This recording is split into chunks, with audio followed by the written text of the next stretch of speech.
Hey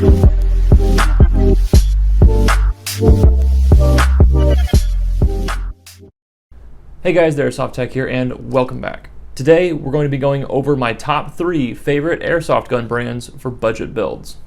So I chose these 3 brands because I've had very good experience with them in the past, and I currently have very good experience with them as well. And I also chose them in a preferred order. So number 1 would be the one I prefer the most, and number 3 would be the one I prefer the least out of those 3. But that doesn't mean that the third one is terrible. That just means that I don't prefer it as well as number 2 or number 1. So the set of criteria that I've laid out to judge these airsoft gun brands by is first and foremost cost. When we're talking budget builds, it has to be under a certain dollar figure. And when I think of a dollar figure for budget build, I think of less than $200 on the gun itself before I start spending money on upgrade parts. And all 3 of these companies have guns under $200. The next thing is upgradability. The gun has to be upgradable and easily upgradable at that. Now, some of these companies I think are a little bit more easy to upgrade than others, meaning that I have to spend less money on overall upgrades to get the performance that I want.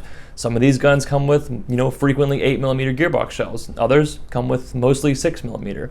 And that's a difference in each of those brands that you're going to have to think about in terms of upgrading. The next thing would be just overall internal quality. Some of these guns do have have a slight edge on their competitors in terms of the quality of a specific part.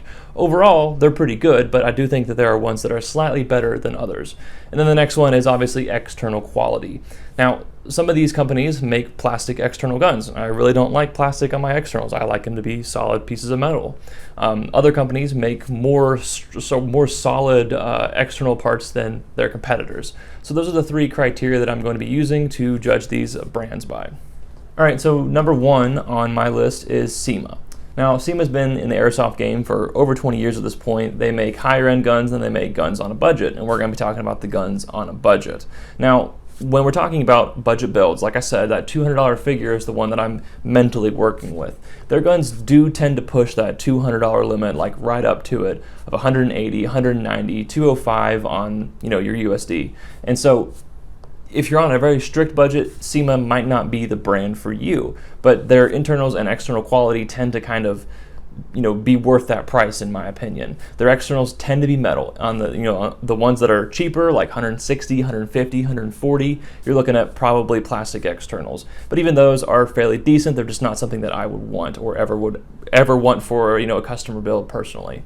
Their internal quality is pretty good, especially that 180, 190, $200 limit. They're making some fairly decent internals. The gearbox shell is going to be pretty darn strong, especially for low-stress DSGs or low-stress SSGs or pretty much any mid-tier build. Those gearbox shells can typically handle. Their hop-up chambers are metal, which I prefer infinitely over a plastic hop-up chamber. And also their gearbox shells tend to have 8mm bushings or bearing slots. And so if you like to run bearings, 8mm is pretty much the minimum in my opinion, and so that's the brand that you want to go with for that. Their pistons tend to be extraordinarily strong. I remember back in the day, 10, 15 years ago, people would be running SEMA plastic racked pistons in high-stress DMR builds and being totally fine with it. So SEMA pistons are very, very strong, and that's a very good reason to want to buy their guns. Though pistons are cheap to replace, it's just cool that their pistons are that strong. Another thing too is that SEMAs tend to come with neodymium motors, and so that already keeps your budget down by at least $30. And especially if you're okay with a 22 or 28 TPA motor, SEMA pretty much has you covered.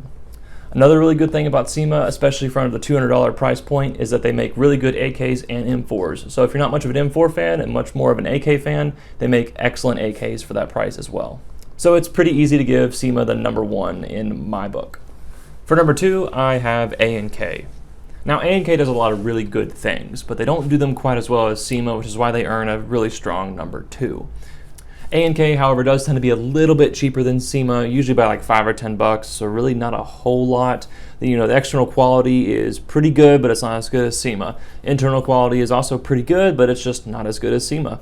The gearbox shell is an 8mm gearbox shell though, so that's really nice that it's got going for it. And I do know for a fact their NS15 series does come with a quick change spring, so that's pretty darn cool. Their motors do tend to be neodymium, and their hop-up chambers also tend to be metal.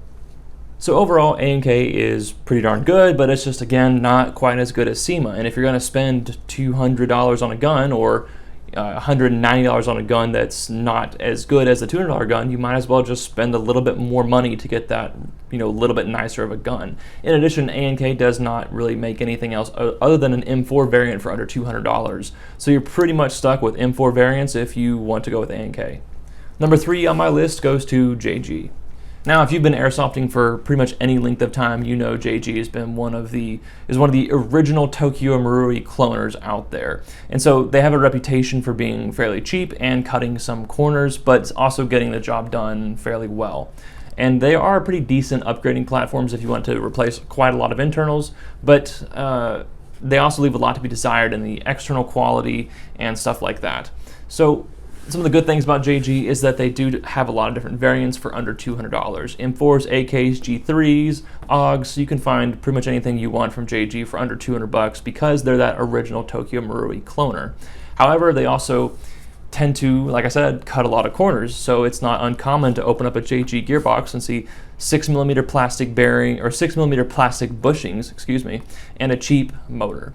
Now, some of their models do tend to come with neodymium type motors and pretty decent gearbox shells and pistons, but then also a lot of their models come with those cruddy orange pistons, really weak version 2 gearbox shells that are 6mm, and also plastic 2-piece hop-up chambers. So, like I said, they cut a lot of corners, but they also get the job done. So if you want to spend significantly less, 20 or 30 bucks less on a gun, versus A&K and SEMA, then you could go with JG. But just remember, you're probably going to have to replace a lot of the different internals to get the same performance that you would get in an upgraded SEMA or A&K.